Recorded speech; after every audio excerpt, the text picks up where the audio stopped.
बातें करते हम खेतों की और उसके रखवाली की। बाग बगीचा फल फूलों और फसलों की हरियाली की। हम बीजों की बातें करते उत्तम जल संसाधन की।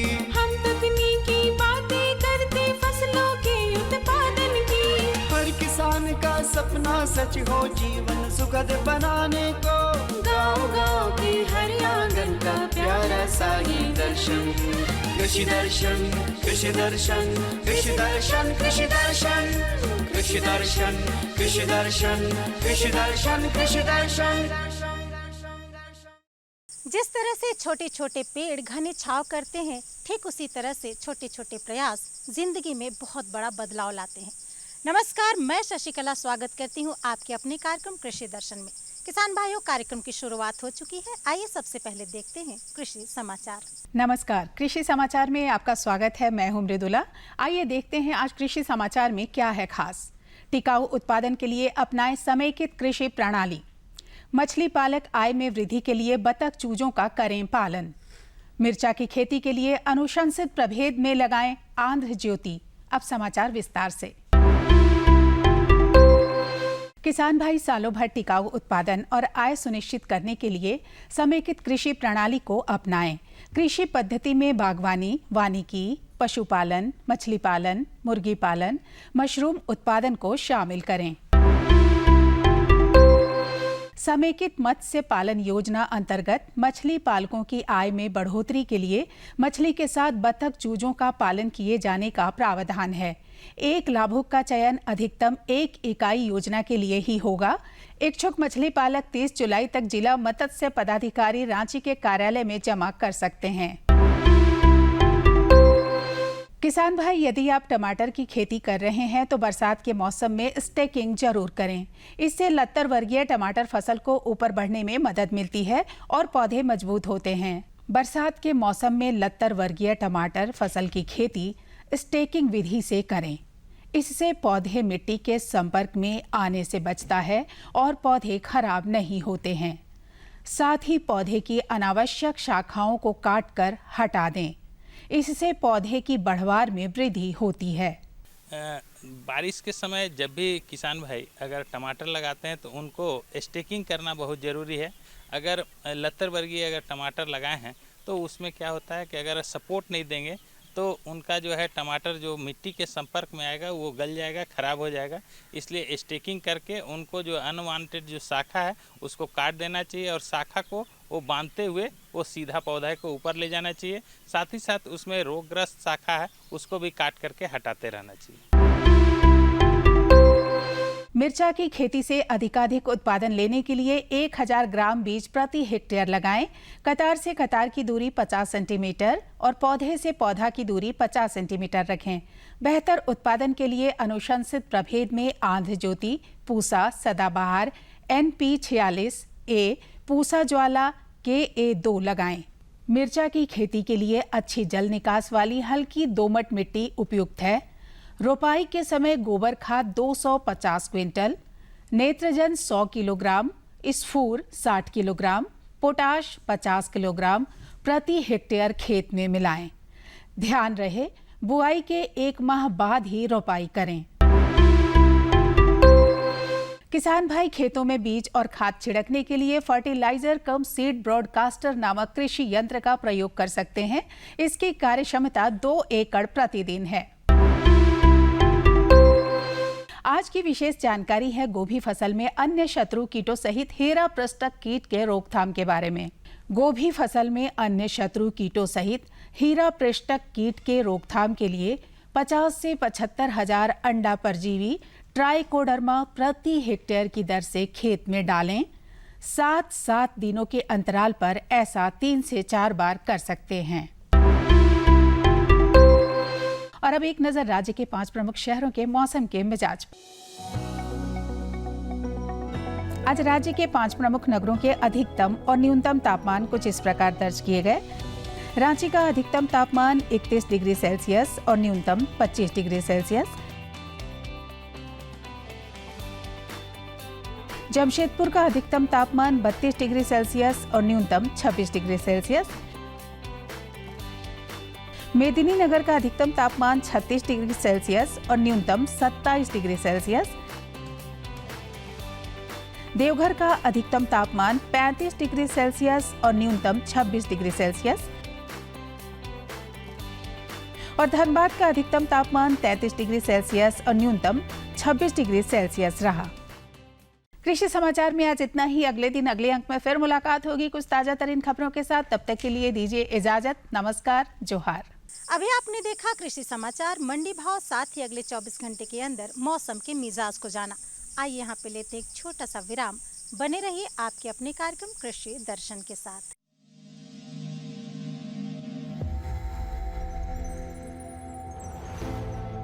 आत्मनिर्भर किसान भारत की शान। उत्पादन में आत्मनिर्भर होने के साथ साथ फसल की कटाई के उपरांत उपज की हानि को रोकने, ग्रामीण क्षेत्रों में रोजगार सृजन करने और बीज से बाजार तक के विजन को मजबूती देने के उद्देश्य से 1 वर्ष पूर्व माननीय प्रधानमंत्री श्री नरेंद्र मोदी जी ने एक महत्वाकांक्षी केंद्रीय योजना एग्रीकल्चर इंफ्रास्ट्रक्चर फंड की शुरुआत की। इस आधुनिक इंफ्रास्ट्रक्चर से कृषि आधारित उद्योग लगाने में एक बहुत बड़ा बदलाव आएगा और बहुत बड़ी गति आएगी।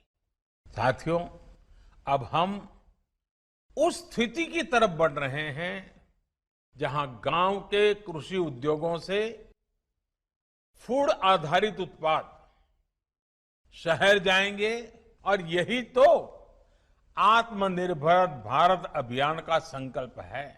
एग्रीकल्चर इंफ्रास्ट्रक्चर फंड से पात्र लाभार्थी गोदामों का निर्माण कर सकते हैं, छटाई या ग्रेडिंग इकाई, पैकिंग हाउस, सप्लाई चेन और कोल्ड चेन जैसी सुविधाएं या फिर प्राथमिक कृषि प्रसंस्करण केंद्र की स्थापना कर सकते हैं। इस योजना के तहत पात्र लाभार्थियों को 2 करोड़ रुपए तक के ऋण पर अधिकतम 7 वर्ष के लिए ब्याज में 3% तक की छूट दी जा रही है। ऋण पुनर्भुगतान के लिए 6 महीने से 2 वर्ष तक मोरेटोरियम की सुविधा भी उपलब्ध है। इस योजना ने अब तक सफलता की कई मिसालें कायम की हैं, जैसे कि मध्य प्रदेश के लाभार्थी श्री विपिन त्रिपाठी ने एग्रीकल्चर वेस्ट से बायोफ्यूल बनाने का इनोवेटिव प्राइमरी प्रोसेसिंग सेंटर लगाया है। लोन मिलने की वजह से हम समय पर सारी मशीनों का प्रोक्योरमेंट और सारा सिविल वर्क टाइम पे करवा पाए, जिससे ये प्रोजेक्ट को लगाना संभव हो पाए। राजस्थान के लाभार्थी श्री यशवर्धन मुंद्रा ने सॉर्टिंग एंड ग्रेडिंग यूनिट लगाकर रोजगार के अवसर पैदा किए हैं। कर्नाटक की महिला उद्यमी श्रीमती ममता वी ने प्राइमरी प्रोसेसिंग सेंटर लगाकर प्रगति की नई राह चुनी है। ಸಣ್ಣ ಪುಟ್ಟ ಉದ್ಯಮಿಗಳನ್ನ ಮತ್ತಷ್ಟು ಅಗ್ರಿಕಲ್ಚರಲ್ಲಿ ಹೆಚ್ಚು ನಾವು ಇನ್ನಷ್ಟು ಸಾಧನೆ ಮಾಡಲಿಕ್ಕೆ ಕಾರಣಕಾರಕವಾದಂತ ಈ ಅಗ್ರಿಕಲ್ಚರಲ್ ಇನ್ಫ್ರಾಸ್ಟ್ರಕ್ಚರ್ ಫಂಡ್ ಇಂದ ನಮ್ಮ ಇನ್ನಷ್ಟು ಯೋಜನೆಗಳು ಆಯೋಜನೆಗಳು ಉತ್ತಮಗೊಂಡಿದೆ। राजस्थान के लाभार्थी श्री दिनेश भट्टर ने जीरे की प्रोसेसिंग यूनिट लगाकर आसपास के ग्रामीणों को आत्मनिर्भरता प्रदान की है। महाराष्ट्र के लाभार्थी श्री अनूप कुमार मोहता ने वेयर हाउस बनाकर अन्न भंडारण को सुनिश्चित किया है। आज देश के कोने कोने से किसान, कृषि उद्यमी, किसान उत्पादक संघ, प्राथमिक कृषि सहकारी समितियां, स्वयं सहायता समूह और कृषि उपज मंडियां इस योजना का लाभ उठा रहे हैं।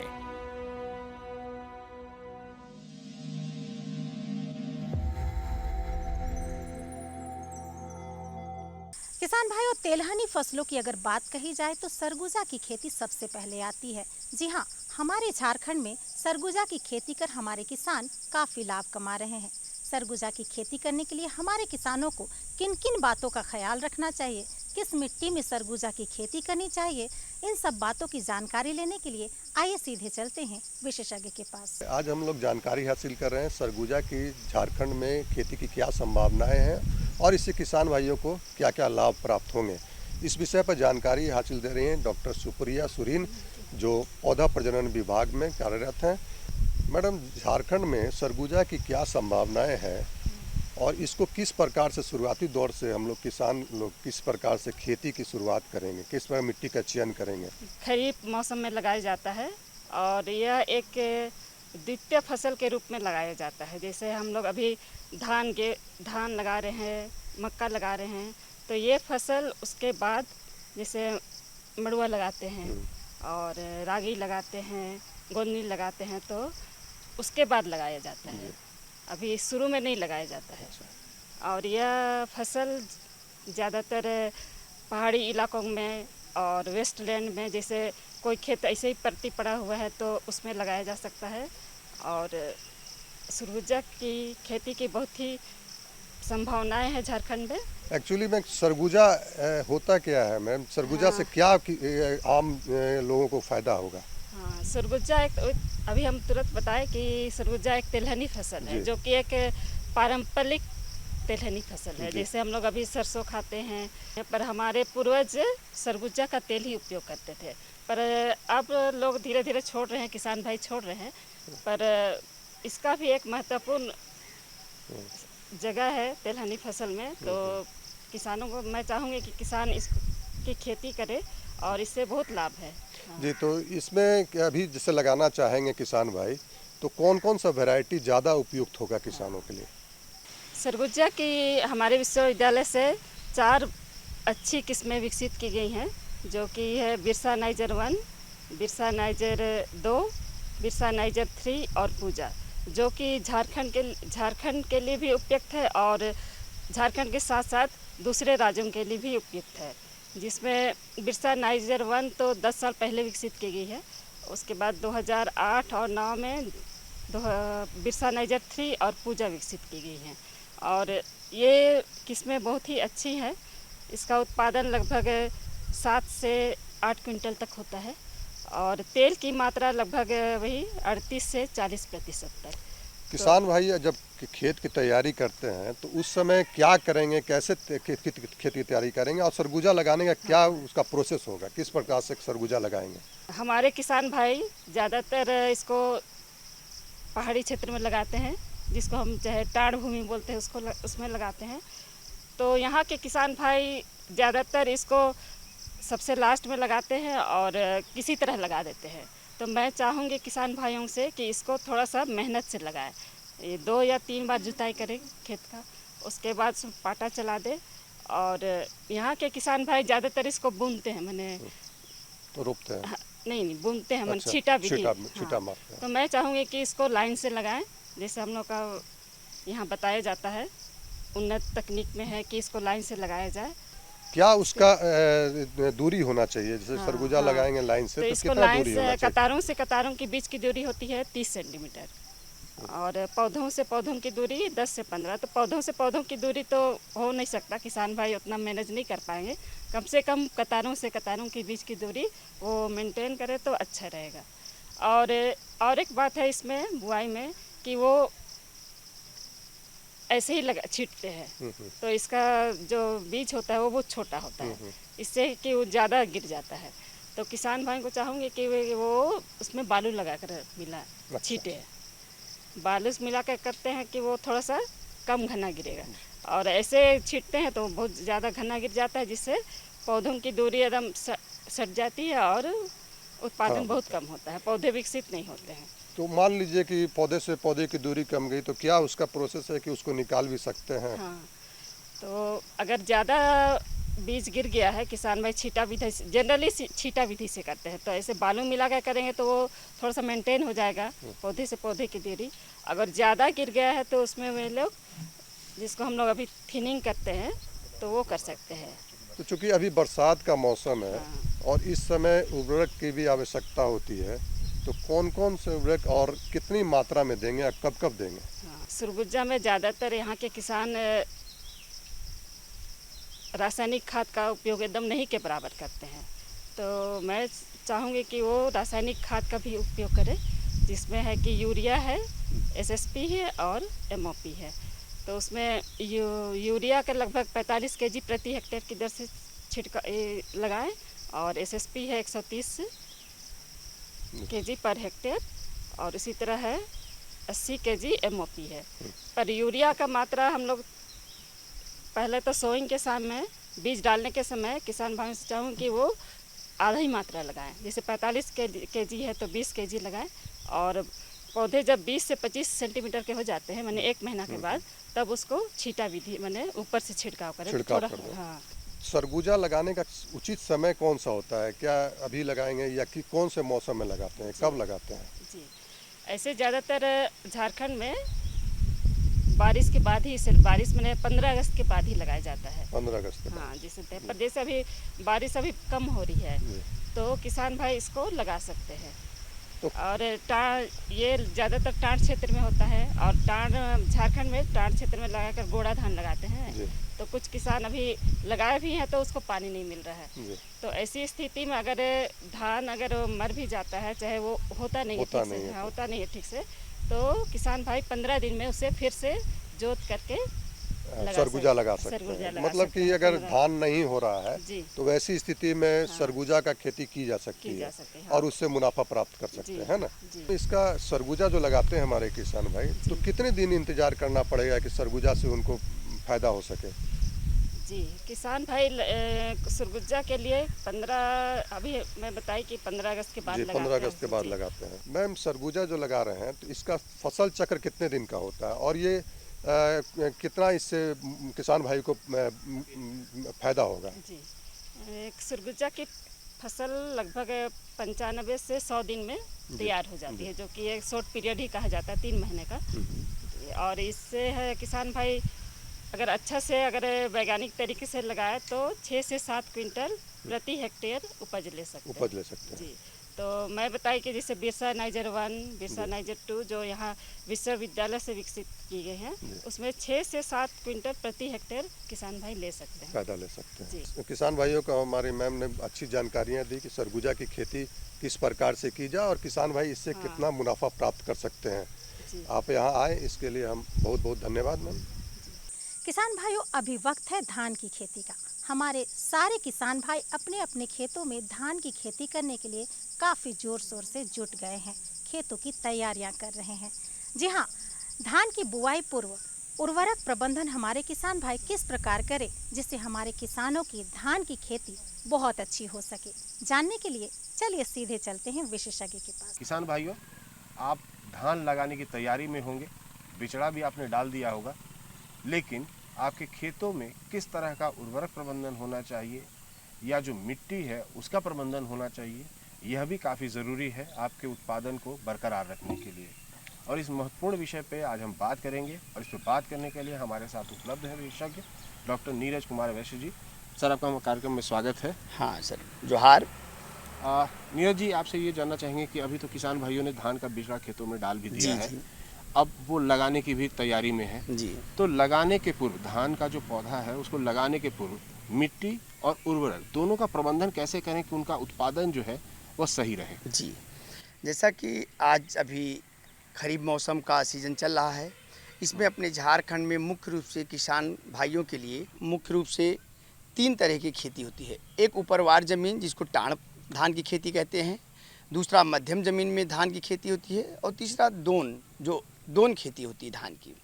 इसमें किसान भाई जो हमारे मध्यम ज़मीन में धान की खेती करते हैं या दोन में खेती करते हैं, उसमें तो उर्वरक प्रबंधन थोड़ा अच्छे से कर लेते हैं, लेकिन जो किसान भाई हमारे ऊपर टाण ज़मीन में धान की खेती कर रहे हैं, जिसमें गोड़ा करते हैं या नया प्रभेद आ गया है, अंजलि है, इस सब प्रभेदों का खेती करते हैं, तो वहाँ पर वो क्या करते हैं, थोड़ा बहुत मात्रा में गोबर खाद देते हैं, लेकिन रासायनिक खाद प्रबंधन नहीं करते हैं। लेकिन आजकल है कि सबको उत्पादन बढ़ाना है, उत्पादन के साथ साथ अपने देश के माननीय प्रधानमंत्री जी का ये फोकस है कि हमारे मिट्टी के स्वास्थ्य को बनाए रखेंगे तो हम अपने देश का उत्पादन बढ़ा सकेंगे। इस दिशा में हम किसान भाइयों को सुझाव ये देना चाहते हैं जो टाण वाली खेती कर रहे हैं, यदि गोड़ा की बुआई जहाँ पर कर रहे हैं, गोड़ा धान की, चाहे वो सीधी बुआई कर रहे हैं और चाहे वो लेवा में बुआई कर रहे हैं, उसमें वो हरी खाद का प्रबंधन करें।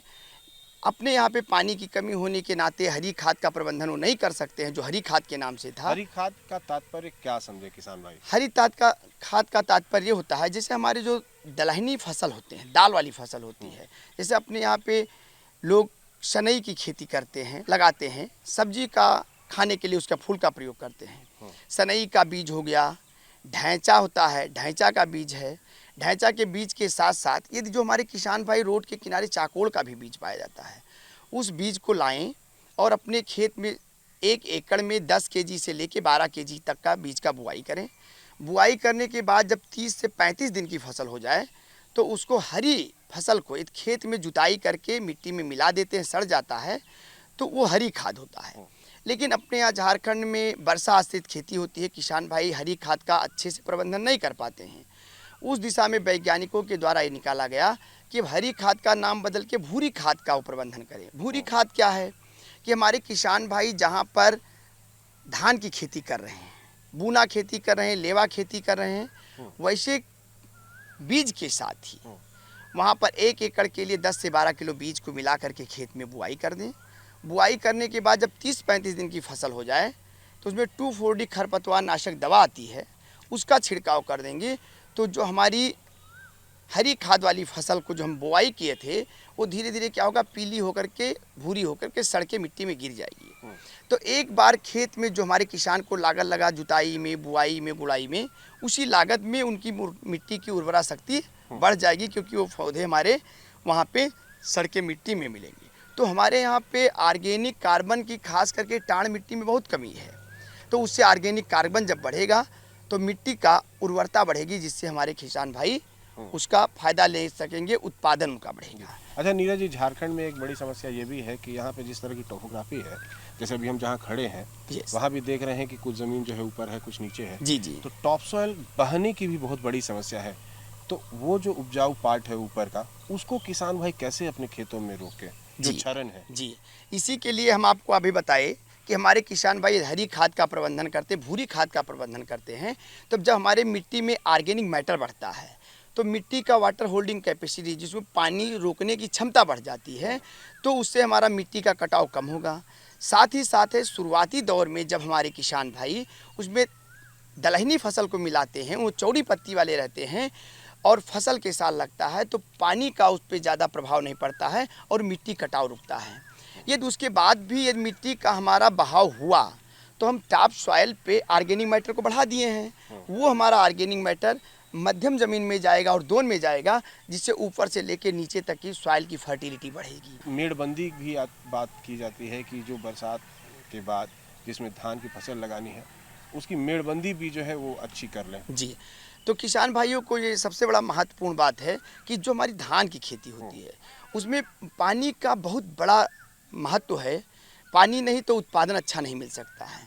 तो उससे दो चीज़ फ़ायदा मिलेगा यदि हम मेड़बंदी अच्छी करते हैं, तो हमारा सॉइल इरोजन जो होता है, मिट्टी कटाव रुकेगा, उसके साथ जो पानी उस खेत में गिरेगा उसका हमारा क्या हो, जल स्तर बढ़ेगा, क्योंकि खेत का पानी, खेत में जो बात हो रही है वो पानी उस खेत में अंदर जाएगा, उससे हमारा बढ़ेगा। और हम किसान भाइयों को ये भी सुझाव देना चाहते हैं, खास करके अपने यहाँ झारखंड में हम देखते हैं कि फर्टिलाइज़र जो रासायनिक उर्वरक हैं, जो हमारे गांव के किसान चलानी खाद कहते हैं, बहुत नहीं के बराबर प्रयोग कर रहे हैं। और प्रयोग भी कर रहे हैं तो असंतुलित मात्रा में कर रहे हैं। जैसे हम कोई भी फसल लगाते हैं तो उसमें 16 प्रकार के पोषक तत्व चाहिए पौधों को अपने जमाव से लेकर के उत्पादन देने तक का। लेकिन हमारे किसान भाइयों से पूछा जाता है कि गोबर खाद जितना पहले दे रहे हैं उतना दे पा रहे हैं, तो अब नहीं दे पा रहे हैं।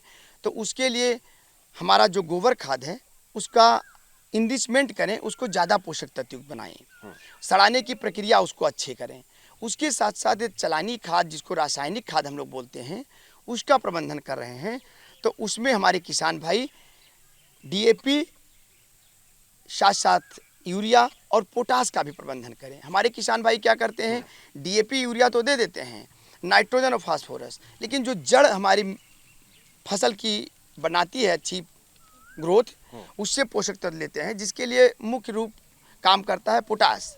पोटास नहीं देंगे तो हम किसान भाइयों को ये सुझाव देना चाहते हैं, यदि 100 रुपया भी ले करके अपने खेत में रासायनिक खाद खरीद के डालना चाहते हैं तो 2 kg यूरिया लें, 2 kg DAP लें और 1 kg पोटास लेते हैं, उससे उनका 100 रुपया लगेगा और उसी में तीनों पोषक तत्व जाएगा, जिससे हमारे सॉइल की फर्टिलिटी बढ़ेगी और उसके साथ साथ हमारा उत्पादन बढ़ेगा, मिट्टी भी खराब नहीं होगी। समाप्त हो रहा है नीरज जी, तो चलते चलते आप किसान भाइयों से क्या कहना चाहेंगे जो अभी धान की फसल लगाने जा रहे हैं, बिचड़ा भी तैयार कर लिया है, तो उत्पादन को बरकरार रखने के लिए, मिट्टी के स्वास्थ्य को बरकरार रखने के लिए और निरंतरता के लिए क्या कहना चाहिए? किसान भाइयों से हमारा यही सुझाव है, जो किसान भाई बिचड़ा डाल लिए हैं, यदि वो हरी खाद का प्रबंधन कर सकते हैं तो अपने खेतों में मुख्य फसल जहां उनको रोपाई करनी है वहां हरी खाद का ज़रूर प्रबंधन करें।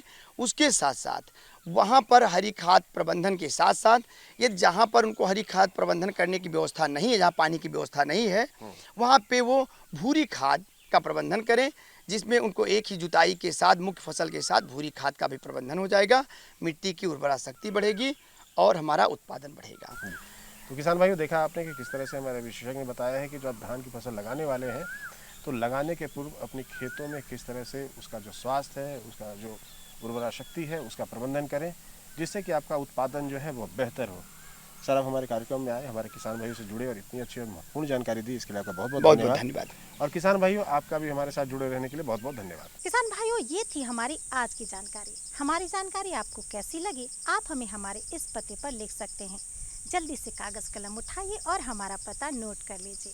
हमारा पता है कार्यक्रम कृषि दर्शन, कृषि प्रकोष्ठ द्वारा केंद्र निदेशक, दूरदर्शन केंद्र, रातू रोड, रांची। पिन संख्या है 834001 और हमारा ये कार्यक्रम आप कभी भी कहीं भी देख सकते हैं।